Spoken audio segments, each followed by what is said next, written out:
Public interest में अब पटियाल को देश की सबसे बड़ी अदालत से आए उस फैसले का परीक्षण करना है जो उन जनप्रतिनिधियों के लिए नजीर बनने वाली है जो अंतरात्मा की आवाज और बतौर सांसद या फिर विधायक मिलने वाली स्पेशल पावर्स के चलते राजनीति में रिश्वतखोरी जैसे महापाप करने के बावजूद बच निकलते हैं। सबसे पहले अदालत के उस फैसले के बारे में आप भी जान लीजिए। सुप्रीम कोर्ट ने अपने फैसले के बारे में कहा है कि संसद के सदस्य हों या विधानसभा के मेंबर, घूस लेने पर संसद और विधानसभा वोटिंग करते हैं, वो उन लोगों से सवाल पूछते हैं पैसे लेकर, तो विशेषाधिकार के तहत कोई छूट नहीं मिलेगी। संसद और विधायक का रिश्वत लेना भी भ्रष्टाचार माना जाएगा और उन पर भी उसी तरह मुकदमा चलेगा जैसे बाकी लोगों पर भ्रष्टाचार के आरोप के मुकदमे चलते हैं। राजनीति में शुचिता को बरकरार रखने के लिए सुप्रीम कोर्ट के इस फैसले को ऐतिहासिक माना जा रहा है, क्योंकि सांसद हो या विधायक अब तक संविधान से मिले अधिकारों की पेचीदगियों के सहारे रिश्वत के मामलों में कानूनी कार्रवाई से ये लोग बच निकलते थे। लेकिन सुप्रीम कोर्ट की तरफ से राजनीति में भ्रष्टाचार को नए सिरे से परिभाषित करने के बाद अब जनता के वोट की बदौलत संसद और विधानसभाओं में बैठने वाले माननीय वोट या फिर सवाल के बदले नोट पकड़ने के पहले शायद अब 100 बार सोचेंगे। इस फैसले में सबसे बड़ी बात यह है कि सांसद या विधायक जो संसद या विधानसभा के अंदर जो करते हैं वो कानून के दायरे से बिल्कुल बाहर नहीं रहा। सुप्रीम कोर्ट ने ये कहा है कि जो वहां अगर वो कोई कानूनी अपराध करते हैं तो अगर उस अपराध का उनके संसदीय या विधायिका के काम से कोई ताल्लुक नहीं है तो उन पर साधारण कानून लागू होगा। जब ये जो पीवी नरसिम्हा राव केस में या झारखंड मुक्ति मोर्चा केस में ये कहा गया था कि अगर कोई सांसद रिश्वत लेकर उस तरह का काम करता है जिसके लिए रिश्वत ली है तो वो अपराधी नहीं माना जाएगा, वो फैसला गलत था। सुप्रीम कोर्ट का यह फैसला क्यों मील का पत्थर कहा जा रहा है, इसे समझना भी बेहद जरूरी है। रिश्वत लेने पर सांसदों और विधायकों पर मुकदमा चलना चाहिए या नहीं, इस पर 2.5 दशक पहले 1998 में घूसकांड के मामले में सुप्रीम कोर्ट ने फैसला दिया था। लेकिन 10 साल पुराने 2012 के रिश्वत के एक मामले में सुनवाई करते हुए आज सुप्रीम कोर्ट ने अपने ही फैसले को पलट दिया। राजनीति में रिश्वत के दोनों मामलों में आरोपी एक ही परिवार के सदस्य हैं, जेएमएम अध्यक्ष शिबू सोरेन और जेएमएम विधायक और शिबू सोरेन की बहू सीता सोरेन। 1993 में शिबू सोरेन पर कैश फॉर वोट के आरोप लगे थे। 2012 में सीता सोरेन पर वोट देने के लिए घूसखोरी के आरोप लगे थे। शिबू समेत जेएमएम के 6 सांसदों पर घूस लेकर वोट देने का आरोप था।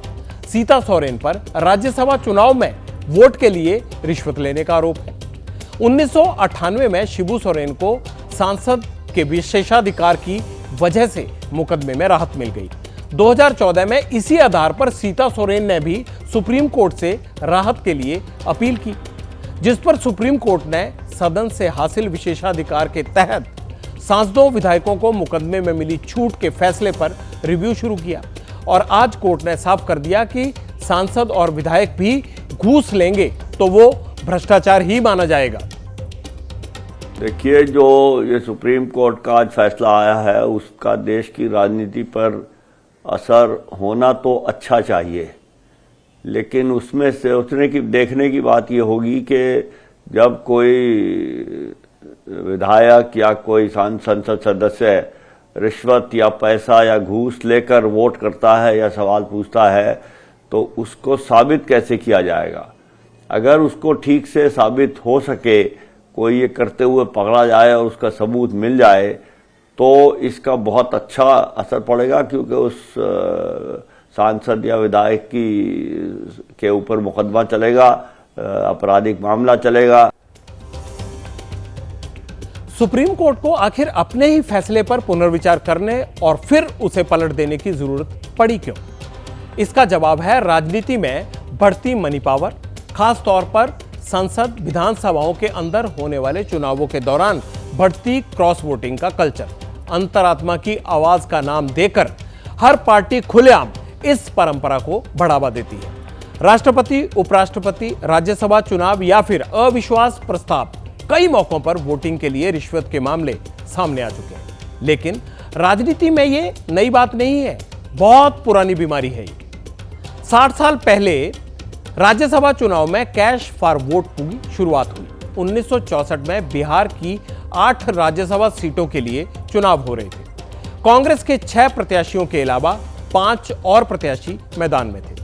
कांग्रेस के एक प्रत्याशी शीलभद्र याजी भी थे, जो उद्योगपति राजेंद्र प्रसाद जैन की राज्यसभा की सीट में एक दूसरे के आमने सामने चुनाव लड़ रहे थे, याजी साहब और जैन साहब। कांग्रेस विधायकों की क्रॉस वोटिंग से जैन ने चुनाव जीत लिया। शीलभद्र याजी चुनाव हार गए। याजी ने जैन पर विधायकों को घूस देने का आरोप लगा दिया और जैन का निर्वाचन रद्द करने के लिए कोर्ट से गुहार लगाई। शीलभद्र याजी ने कोर्ट में साबित कर दिया कि 2 कांग्रेस विधायकों ने रिश्वत ली थी। मामला सुप्रीम कोर्ट तक गया और 1967 में चुनाव निरस्त कर दिया गया। लेकिन अंतरात्मा की आवाज पर क्रॉस वोटिंग का सिलसिला वक्त के साथ साथ रुका नहीं, बढ़ता चला गया, क्योंकि सांसदों और विधायकों को मालूम होता है कि क्रॉस वोटिंग की वजह से अगर कोई मुसीबत आ जाती है या कोई दिक्कत आ जाती है तो बचाव के लिए सबसे मजबूत ढाल होगा विधायिका से मिला गया विशेष अधिकार।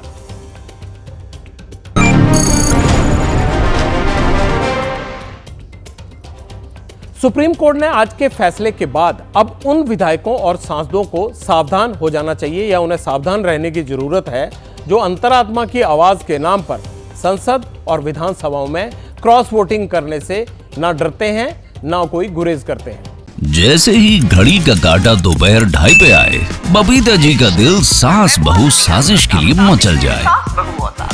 और ये है इनकी बहू, पूरे दिन ऑफिस की टेंशन हो जाए गॉन जब ये करें अपना फेवरेट शो फ्री टाइम पे ऑन। इनकी तरह आप भी देखें अपना फेवरेट शो अपने टाइम पर और डाउनलोड कीजिए एबीपी लाइव ऐप अपने स्मार्ट टीवी पर।